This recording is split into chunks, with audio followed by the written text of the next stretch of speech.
Live TV से दर्शन 6 मैं जी बजे के बाद संतोषी। इस वक्त हमारे साथ हैं 4 व्हीलर नहीं आता। रड़िया के निवर्तमान यह मुखिया बहुत प्रत्याशी और मुखिया 3 तरफ से बिहार से घिरा हुआ। राजकिशोर यादव जी। हम हैं लाइव टीवी से दर्शन मैं जी संतोषी। इस वक्त हमारे साथ हैं रड़िया के निवर्तमान मुखिया प्रत्याशी और मुखिया राजकिशोर यादव जी। हम उनसे बात करेंगे कि इस बार फिर से किस्मत आजमा रहे हैं। लगातार 2 टर्म ये मुखिया रह चुके हैं, फिर से किस्मत आजमा रहे हैं। इस बार रड़िया पंचायत की जनता इन्हें क्यों आशीर्वाद देगी आखिर? बहुत बहुत धन्यवाद संतोषी जी।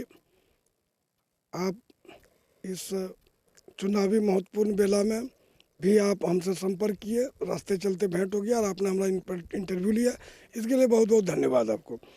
इस पंचायत में जो आधारभूत संरचना था वो था ही नहीं। जब हम चुनाव जीत के आए थे यहाँ पंचायत भवन भी नहीं था, एक पुराना पंचायत भवन था, टूटा हुआ था। सबसे पहले मैं उस पंचायत भवन को रिपेयरिंग करवाए। तत्कालीन डीडीसी साहब ने हमको प्रशस्ति पत्र दिया वो पंचायत भवन देखने के बाद में नया पंचायत भवन बना। तो पिछला 5 साल हमको आधारभूत संरचना डेवलपमेंट, बुनियादी चीज डेवलपमेंट करने में लग गया।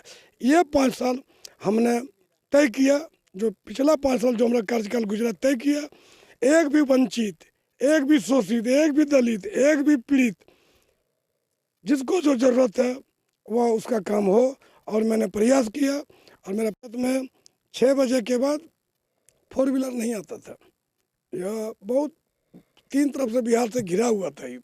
इसके बाद हमने रोड बनवाने का पहला काम किया। कोई भी चीज़ का बुनियादी है रोड बनवाने का काम किया, रोड बना।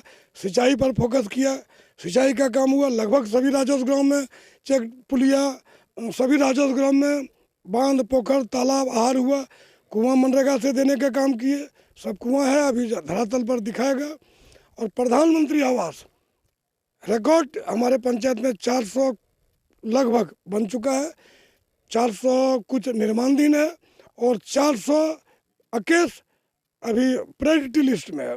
लाते घूम रहे हैं, लेकिन यहाँ के जागरूक मतदाता समझते हैं मेरा सुख दुख का भाई कौन है, रात दिन का भाई कौन है, किसी प्रकार का झंझट संकट में कौन खड़ा रहता है। यहाँ के जागरूक मतदाता जानते हैं। वोट पूर्ण विश्वास है वो मुझे करेंगे, फिर आशीर्वाद हमको देंगे और 5 साल सेवा करने का पुनः हमको मौका इस बीच देंगे। 2 साल जो कोरोना काल था उस बीच का अनुभव कैसा रहा? क्योंकि गांव की बड़ी सारी समस्या थी, रोजगार चला गया था लोगों को, खाने पे आफत हो चुका था। 2 साल जो कोरोना काल में काफ़ी दिक्कत हुई थी, इस पर किस तरह सेवा की है सर? कोरोना काल जब आया ये तो त्रासदी था, वर्ल्ड विश्व लेवल पर था। हम लोगों ने बढ़ चढ़ कर भाग लिया। चूँकि उसमें स्कूल बंद था, सभी स्कूल को कोरोना सेंटर बना दिया और पदाधिकारी ने भी बहुत मदद किया उसमें। सब जगह सेंट्राइज करवाए, सब जगह वहाँ रख, और सब जगह मुफ्त खाना हम अपने द्वारा और कुछ सरकार के द्वारा जो रिलीफ फंड मिला, और सभी जगह खाना, चूड़ा, गुड़, चावल बनवाए। बम्बे से अप्रवासी मजदूर, जिसमें माता बहन भी था, लगभग 70-72 बस करके आ गए गाँव गया। मैं पूरा पंचायत भवन, जो मेरा पंचायत भवन था, पूरा पंचायत भवन में दिया और उन लोगों को वहाँ पर क्वारंटाइन सेंटर बनाया। चूँकि महिला लोग था, सुरक्षा को भी मुझे देखना था, फिर थाना से संपर्क करके मैंने सुरक्षा भी दिया। और जो गरीब था, जिसका राशन कार्ड नहीं था, सबको गवर्नमेंट के द्वारा, कुछ हम अपने द्वारा, लगभग सभी गांव में हम चावल, दाल, सब्जी, बिस्कुट, चाय पत्ती देने का काम किया। और हमारे पंचायत का इतना जनता अच्छा है, वह डिजास्टर को धीरे धीरे कदम से कदम मिला के टाल लिया। कोरोना काल का अनुभव भी आपको ऐसा रहा कि कोरोना काल में आप लोगों को मदद की है? जी, हम किए, जनता भी हमको सहयोग किया। और सभी स्कूल को, चूँकि नदी उस पर ज़्यादा आदमी बाहर था, मजदूर है उधर, आदिवासी बहुल है, सब जगह कोरोना सेंटर बनाए और बहुत अच्छे सुव्यवस्थित ढंग से उस त्रासदी को हम लोगों ने अपने प्रयास से समाप्त। कभी रड़िया जो क्षेत्र जो था वो नक्सलाइट क्षेत्र का आता था, लोग शाम होते कि ढलने के बाद आना नहीं चाहते थे डर से। अब किस तरह का माहौल है, कितना बदलाव हुआ है? संतोषी जी, आपको हम एक बात बता देना चाहते हैं। आप शायद हमारे छोटे भाई के समान हैं, आपके बड़े भाई थे। जब वो घटना जब हो रही थी, पोस्टरबाजी हो रहा था, जेपीएससी नक्सली पोस्टर साट रहे थे, गांव में दहशत का माहौल था। हम उसमें मुखिया नहीं थे, यहाँ चुनाव नहीं होता। ये 7 से 10 तक का पीरियड है। बहुत लोग भयभीत था, बाहरी आना नहीं चाहता था। 6 बजे के बाद लोग घुस जाता था और बढ़ चढ़ कर भाग लिए थे। फिर चुनाव हुआ, चुनाव में कुछ वैसे टाइप का भी आदमी था जो हम लोगों का विरोध कर रहा था। चुनाव भी लड़ गया था, चुनाव जीते और सभी गाँव में समझाए कि मुख्य धारा में आइए। विकास कीजिए, अपना फायदा लीजिए, इससे कुछ नहीं होता है। आप बिजली में, लाइट में नहीं सो सकते हैं, पहाड़ में सोते हैं। ऐसा जिंदगी जीने से क्या फायदा?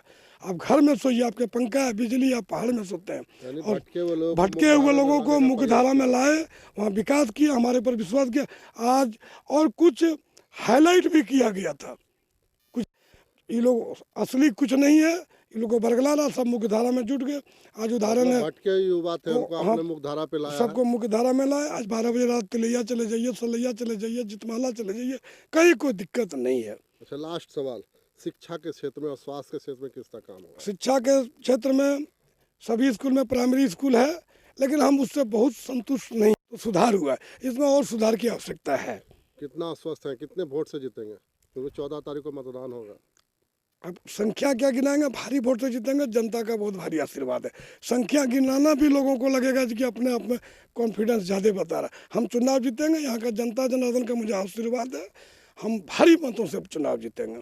चलिए, और कॉन्फिडेंस में है और जनता का आशीर्वाद इनके साथ है। इन्होंने कहा भारी मतों से हम चुनाव जीतेंगे, वो भी देखेंगे। फिलहाल 14 तारीख को मतदान है। इन्होंने कहा कि जो 10 साल मेरा विकास कर रहा है, उस कार्य को देख करके यहाँ की जनता हमें मतदान करेगी और भारी मतों से जिताएगी।